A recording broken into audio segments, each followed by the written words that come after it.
So I think I wanted to start by saying, what brings you to the Red House today? You. It's all my fault, is it? Yeah. No. I've always wanted to come back, and Nick and I have been in communication with one another. And you promised to send me some photos of me from the little sweep, no? And they somehow didn't work out because something went wrong. But that can keep you. Send them another time. Yeah. Apart from that, so I said I'd love to come back again. Of course, it's all changed since I was here. When was I here? I think the last time was in the 70s. And you were here for? When I rehearsed a Bach cantate, which I sang with Peter, and Ben conducted it, and we rehearsed in the Red House, and then we went to the Maltings, and the BBC did it all. I've got a recording somewhere, which I don't really want to listen to it anymore. I hate listening to myself. Lots of recordings. Yeah. So, I think on your biography sheet you talked a little bit about where and when you were born. I was born in London, 1941. So I was just thinking of your first encounter meeting Ben. Well, because I'd done so much for the BBC, I was quite well known, and I presume, it's difficult to say, but I think the Basel Douglas phoned up and said, "Would you like to come and sing to Better in Britain? We're looking for somebody." What it was, and I had no idea, of course. So I went to Ben, and that was somewhere, I think Regent's Park or something. We had the flat, and I remember going there, and he asked me and said, "What would you like to sing?" I said, "Well, I prepared the Trout from Schubert. Is that all right?" And of course, he sat down and played it. It was a marvelous accompaniment. Oh, I love it. And I obviously did the job. Okay, so he said, "Okay, that's fine," and then went from there. And was that to sing in? As Miles. Ah, right, yes. In Turn of the Screw. Yes. But you also sang in The Little Sweep. I sang that came later, yeah. Mm. No, yeah, I can't remember now. Well, we did the same time, didn't we?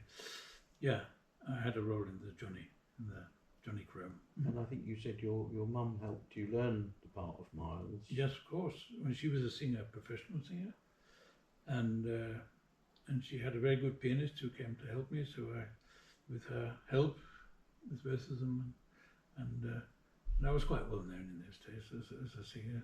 You know, Robin was. I was in the Chapel in the Valley. Does that say anything to you? That was a very famous weekly BBC thing on Sunday mornings, where Sandy McPherson said, "We're going to go down to the chapel in the valley and listen to them rehearsing for the service on Sunday." And there was me, and there was Anne, and a very famous baritone, whose name I just can't remember at this moment. Anyway, so we recorded these things, and so I was known as Robin, and I was invited down to concerts in Devon and Norfolk and God knows where. They all knew me as Robin because I was quite well known in those days because I was on the radio every week. How did you fit in schoolwork then, or didn't you? Yeah, that was hard work. That was difficult because as the schools in England, we started at, thank goodness, at 9:25 in the morning. I mean, we left school at 4:10 in the afternoons, and of course, sport and everything else that came on top of that. And I was at Trinity College of Music as a Saturday morning student, so I was learning piano, violin, and the singing I did simultaneously. And it's in there that Charles Spinks, who worked for the BBC, was also a professor at Trinity. And he said, "I think he'd like you to sing, would you like to sing Christmas Eve?" And so I did. My first thing to the BBC was when I sang, and Leon Goossens was playing the violin, and it was violin. He was an oboist. and then so that's how life started. And then the BBC came to me again and said, "We'd like you to sing the end of this big concert," which I wrote all down. You could see that. That's Palladium, yeah. So But it's left you still very normal. You haven't got a big head or a... I hope not. You remain very grounded. You talk about all these things as though they were... Well, it's such a long time ago, and it doesn't really interest anybody anymore, does Well, it? it does. We're very, very interested in it. But Yeah. you said learning the part of Miles. You said it was It was quite. quite difficult. Well, it's not an easy part. Yeah. And it was, of course, it was absolutely new to me, you know. I mean, I'd sang a lot of church music by then. I'd sang everything, you know, Mendelssohn, everybody had lots of, you know, well-known hymns and everything like that. And so this was quite new music, which was quite a challenge. But as I was able to kind of, I could sing from sight pretty well, which made life easy. And which is one of the greatest things about singing in a choir, because you had to sing something new every week.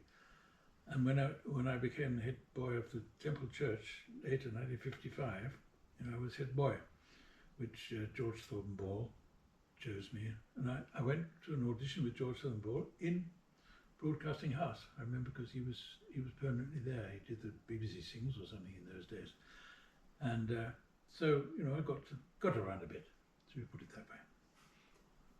And what was it like singing the part of Miles? Do you have any memories of being on stage? Of course, acting? of course, I remember the performances. The rehearsals were also fun. We rehearsed to a certain amount, I think, inside as well, if I remember rightly. And Basil Coleman was a very nice producer. He was very nice, very kind. He showed me. And of course, I saw David playing it first. Then I had to do the same scene again, which helped, of course. And so I knew when to come on and when to come off, and what to do more or less. And I liked acting. I did. But you were saying you were in the National Youth Theatre. That was later, of course. I was not at that age, but playing around was all right. At school, I was, I had a lot to do that way. So no you problem. saw David Hemmings in the role. Of course. So there was. Excuse me. So there was a gentle handover. Oh yeah, there was no great antagonism or anything. We got on well with one another, and of course in the Little Screw, he was the little. In the Little Sweep, he was Little Screw. The Little Sweep. With a big screw. With the turn of the sweep, yeah. All around. Yeah, all around. Well, you have to. Yeah, You shimmy, don't you? Oh my goodness me. Yeah. So, what was Sir Peter Pears like to work He with? was great. Peter was awfully nice, and he was a full professional. One mustn't forget they'd been for years on the stage, and Ben had written this role for him, which suited him down to the ground, didn't it? I mean, when one listens to the recordings, he sings it fantastically, and he was capable of.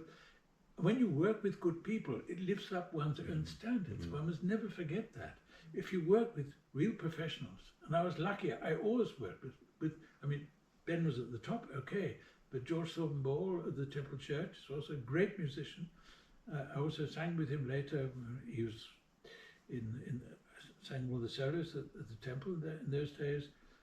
Then when I became a baritone, he asked me to come up to Birmingham because he was organist of the city of Birmingham, and we did concert there.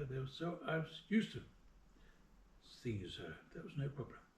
And you were invited to sing for the Queen's return after That was the his thing. Commonwealth. That was War. right. That was the first real big occasion. Yeah, and afterwards I did Chapel in the Valley. But after this production I'd done over Christmas, then they asked me, and I sang, and we had the orchestra. We had an orchestra rehearsal, and there was me standing on the stage in an Eton collar, come on stage, and there was the band of the Scotch Guards with their bagpipes and everything else standing all round, and there was me singing Home Sweet Home, and that's how it worked all out. And I think at the end you had Jack Buchanan on one side And Margaret Lockwood on the other side, That was and all the guards all round. Yeah, Wow. there was little me in the Were middle. you nervous? I must have been, but I don't remember. I'm very rarely nervous when I do a concert or I see a role in the stage. I'm nervous beforehand, but once you get on the stage, it's all gone. You've got to concentrate on what you're doing. That's the only way of getting through things. I was never very concerned. When I conducted, I was very rarely nervous, because if you know you can do it, then it's okay, because you just do what you want to do. And that's the main thing about it. Even if you have a nosebleed in the middle of Noah's flood.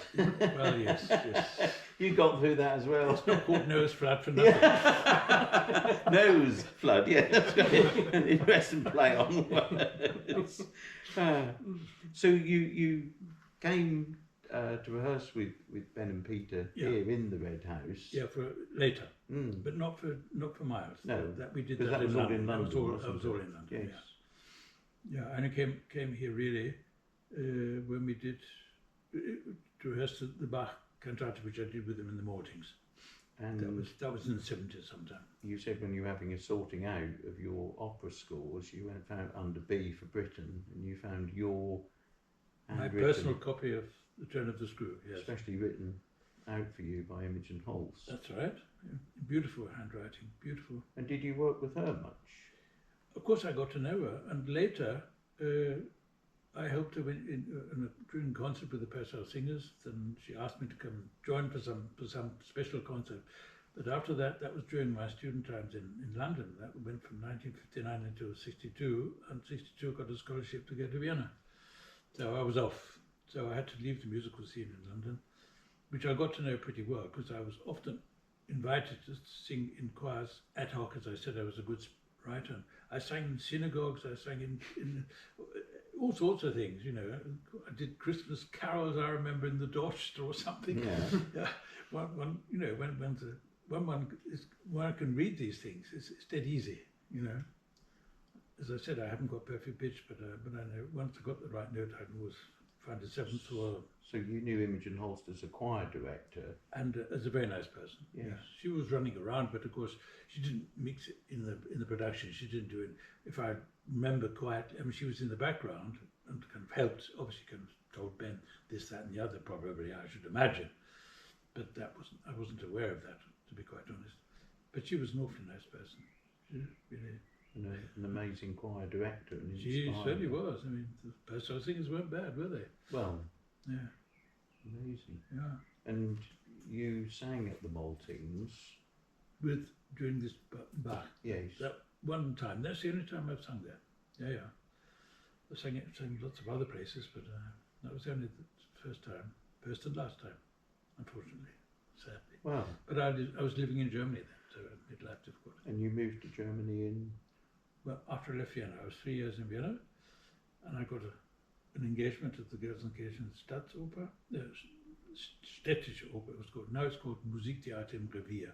Revier is the Ruhrgebiet, where the Ruhr goes through, which that goes from Duisburg to Dortmund, more or less. And there are lots of towns, and they've all got their own theatres. That's the nice thing about it. So when you're engaged in one of these theatres, if they need you for somewhere else, then they phone up and say, "Can you do this role there or something?" If you've learned it, of course, short notice. So it was a very interesting experience. I started off in Gelsenkirchen, then I went to Essen, which is a much bigger town, and I was there.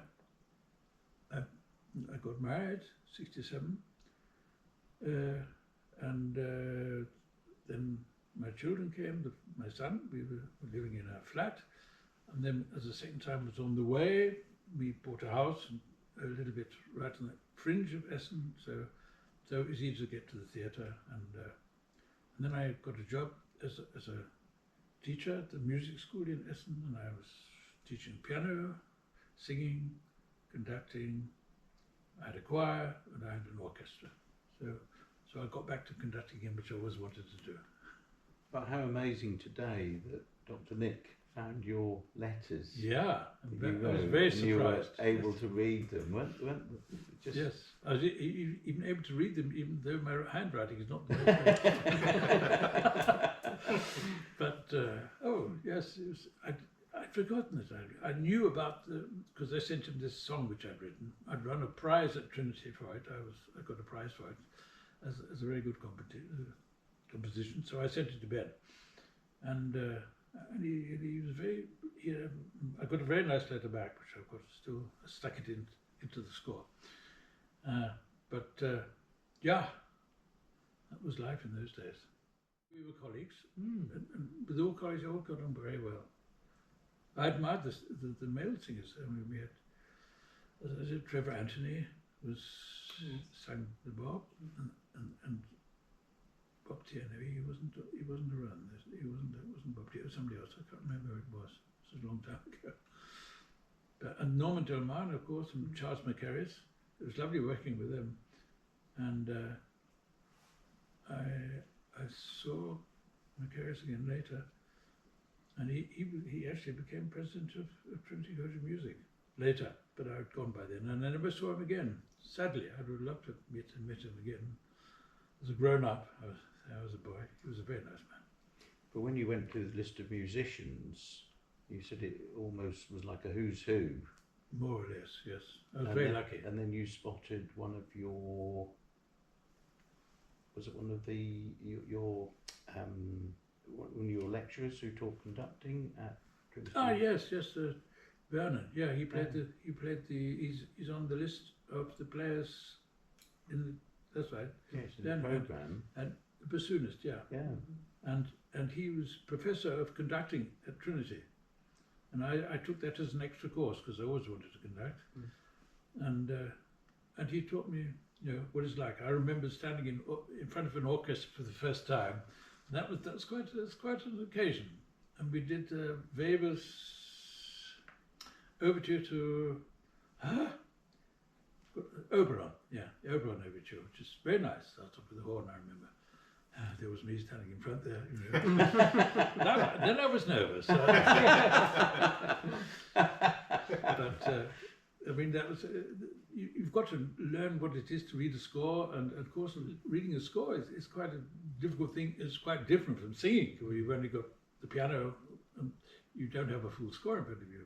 But when you start learning to conduct, then you have to look what's going on where, and deal with it. And of course, I was very lucky because I had this orchestra, which was a lot of amateurs, and I had some very good players in it, but it was an amateur orchestra, so it wasn't like working in front of a professional orchestra. And then later, I was invited to conduct an orchestra full of old professionals and very good amateurs. And with this orchestra, it's called the Altschlaraffische Symphony Orchestra in Germany. It was founded in 40 years ago, and I was one of the first members of it. I used to play the triangle and things because they picked their own conductors, and if you were in the orchestra, then they saw, well, you can do it, and they knew I could conduct. And my wife was a singer, and we started off in Düsseldorf, and there she was singing a beautiful Stolz song in Düsseldorf, and I conducted that. And then they asked me to become one of the conductors. We were several conductors, 2 or 3, and we had concerts. We went to New York, gave 4 concerts in New York, and I was able to sing in the Carnegie Hall, which was rather nice. And we went to Basel, we went to Vienna, we went everywhere. And so was your career mainly singing or conducting? Well, I did both for a long, long time. Yes. And then, of course, the singing went down because I wasn't at the Opera House anymore. So, but I was engaged to do many concerts. I've done Carmina Burano and all the normal baritone things, which was lovely. I loved that. And I conducted it later too, which was fun. So one gets, I did kind of all-round musical, and that's what life is all about, isn't it? It's not so boring. I also liked your story. Didn't you say you went to the Kingsway Hall? That's right. And yes. Somebody was playing the organ. Yeah, that was very fun. That's when I did my first 78 record. So it was a long time ago. Was that there as a Greenville Flower? Yes, I think so. Yeah. And the Crewment or something. Mm-hmm.